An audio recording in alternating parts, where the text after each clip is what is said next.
So you're asking like how are people growing? What do I notice in sort of like those best leaders, and what's the similarities between them, patterns? Yeah. Yeah.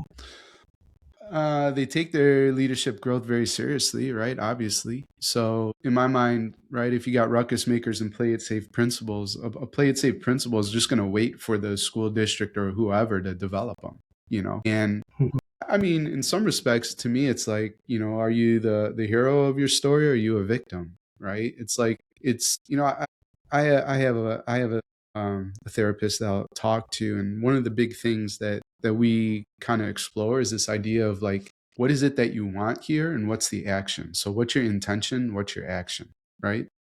Because it's very easy. I mean, you could spin your wheels and go in circles for the rest of your life until your time expires and you close your eyes and they don't open again. And you're like, oh man, I really wish I would have done something. Mhm. And maybe this is just like the kind of people I'm attracted to as well. But it's like, what is it that you want? What's the first step? It's not how are you going to complete it in a week. You don't have to do the thing in a compressed amount of time, but it's action, it's progress, it's moving forward, right? Picking yourself up when you get knocked down, right? So there's resilience. And again, excited to see I'm going to be a participant, right, in your program, the Resilient Leader. So stoked about that. But that's something that people say they notice about me too, right?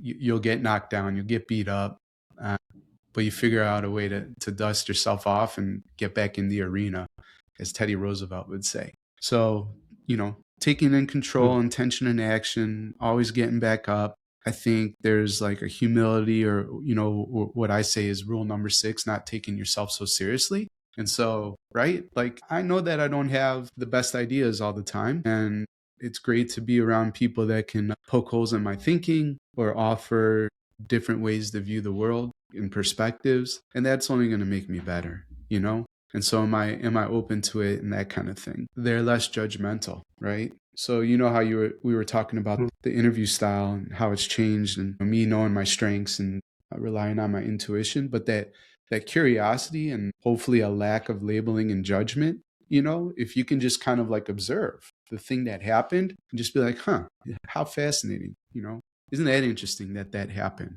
What do I need to know about it? Versus like, oh, this thing happened and now that person's bad, terrible. Let's just say, let me put it like real concrete. You go into watch a teacher teach and the lesson sucks, right? It just doesn't go well. The kids are disengaged, things don't land or whatever. Well, you could label it and judge it like I just did and say like the lesson sucks, or you can just be curious, huh?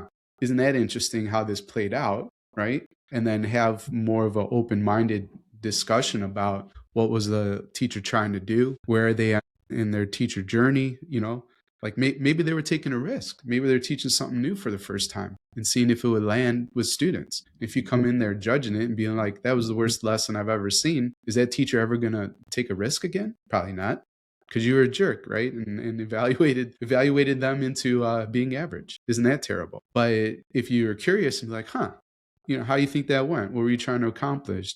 Maybe you find out, yeah, I was taking a risk. I really wanted you to see something new. Here's what I learned. Here's what I'm going to change for 6th period because I taught it in 3rd period, right? Like it's just a different sort of style. So those are some things that I see patterns, in terms of leaders that I think are doing it right. Something that you've sort of danced around the edge of but haven't said overtly is kind. Yeah, I mean, compassion, right? And empathy, that's always a big piece of everything that we do. So, I love to tell people, and I'm sure ruckus makers that have been longtime listeners have heard this before. Maybe not, because I talk about it in like coaching spaces. Maybe I haven't said this on the pod.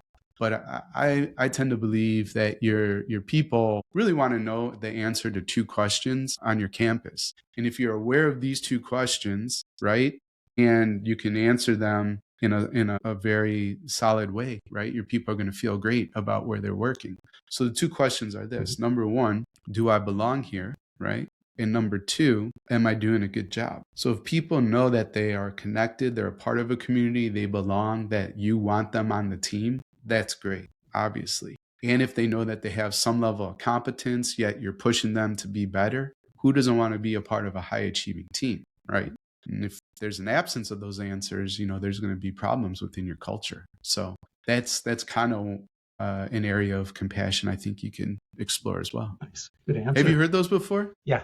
Yeah, it's always a great reminder, though. I think it really does drill down to the essence of what we do in schools, that unwritten curriculum of belonging and working hard, trying our best, right? That's what we ask of Hmm. kids and Yeah. ideally of the people who are guiding our kids. Sure, absolutely.